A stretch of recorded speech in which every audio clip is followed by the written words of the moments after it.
Vamos falar sobre os crimes contra a honra. Para poder explicar melhor para vocês a situação que eu tinha colocado em tese na semana passada sobre fofoca, e eu resolvi fazer esse vídeo aqui para explicar para vocês sobre os crimes contra a honra. Eu utilizei, para poder amparar o que eu vou falar com vocês, é esse livro aqui, ó, o Código Penal de Mirabete, comentado. É muito bom esse código, e aqui eu vou delinear com vocês. O primeiro crime contra a honra no Código Penal, ele começa com o crime de calúnia. Calúnia é um crime específico direcionado a alguém que vai imputar falsamente um crime ao outro. O que é interessante nesse crime é que imputar um fato falsamente a uma pessoa como crime, mas tem que ter aquela vontade realmente, tem que ter um dolo. Dolo é a vontade de imputar crime. Agora, quem é que pode ser o sujeito, a pessoa afetada? Somente o ser humano pode ser afetado nos crimes contra a honra. Pessoa jurídica, uma empresa, não pode ser imputado calúnia contra essa empresa. Um animal, um cachorro, também não. Somente o ser humano.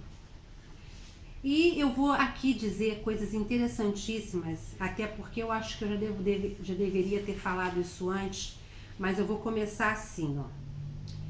O crime, ele é apenas caracterizado quando se fala em um fato criminoso. Então, quando eu imputo um crime a alguém, e esse crime tem que ter tido existência. Não há possibilidade de caracterizar crime de calúnia se não é uma existência de um crime. Então, vamos lá dar um exemplo. Se eu falo que meu amigo roubou alguém, porque apenas dizer que roubou não é assim. Tem que ter havido o fato em si, o roubo. Eu vi ele roubar. Eu vi ele roubar uma pessoa na rua. Eu vi ele assaltar, né? Então isso não é um crime assim direcionado para essa pessoa. Um furto, por exemplo, eu tenho certeza de que alguém furtou outra pessoa. E quando eu tenho essa certeza, eu vou lá, no caso, alguma denúncia é feita, eu vou na delegacia e vou e denuncio, falo, se os policiais me perguntam, eu digo, olha, eu tenho, assim, certeza de que eu vi. Então, isso não é calúnia, mesmo que a pessoa não tenha realmente furtado. Eu vou explicar, porque a calúnia tem que ter uma característica.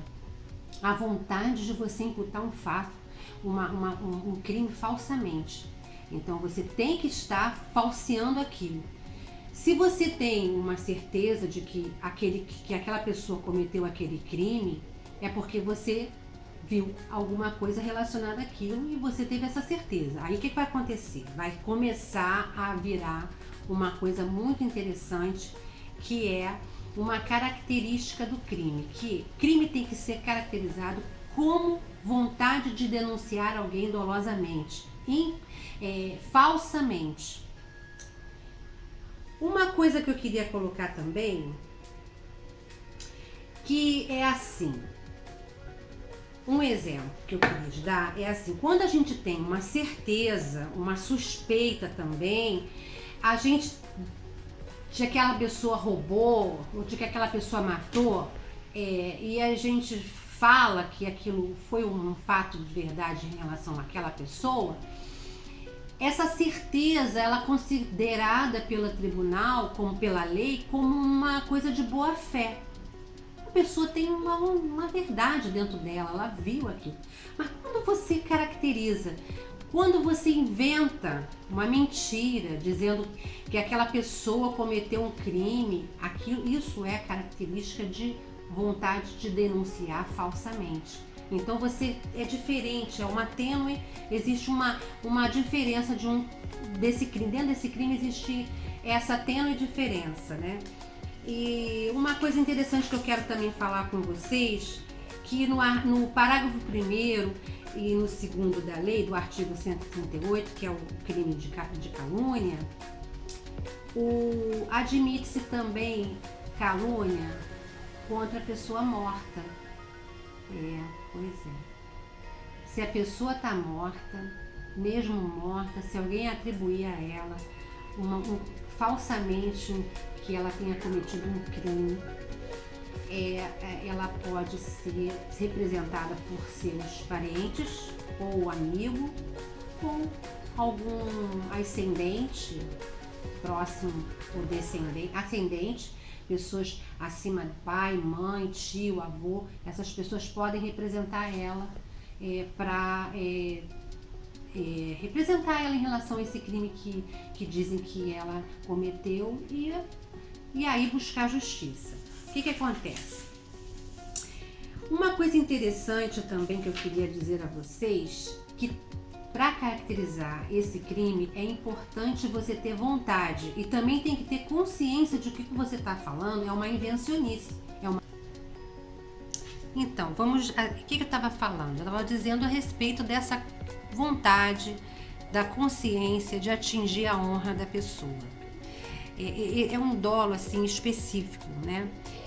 Esse dolo é diretamente para massacrar, mentir, falsear. O que acontece? Só que eu vou dar uma característica interessante para vocês.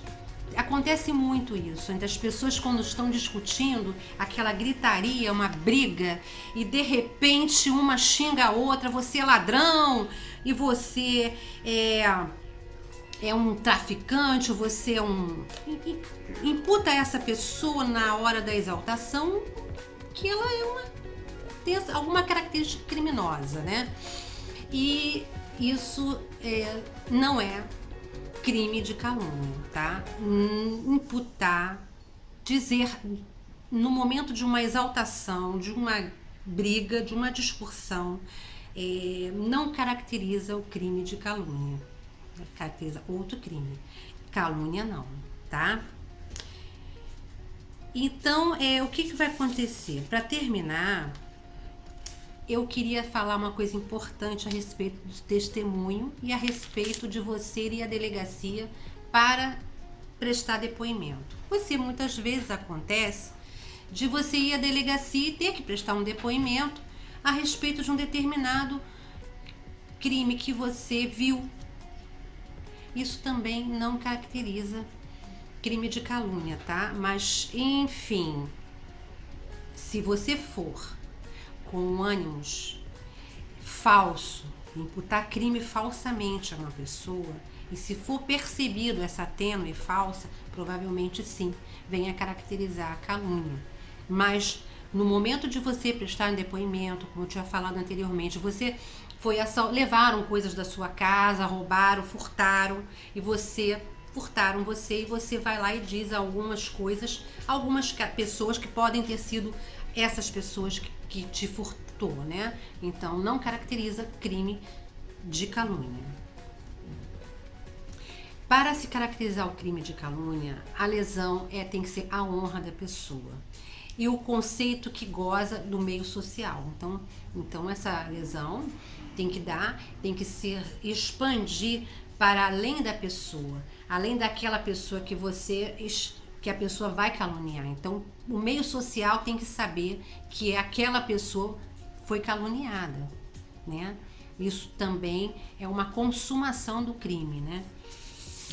Agora, tem uma coisa interessante aqui, que quando alguém pratica o crime, também propagando, divulgando mais para outras pessoas, uma outra pessoa falando para outra aquele crime que a outra cometeu falsamente, essa pessoa que entra também no crime de calúnia, porque ela vai também estar dizendo que a pessoa está sendo falsamente imputada de crime de calúnia, tá?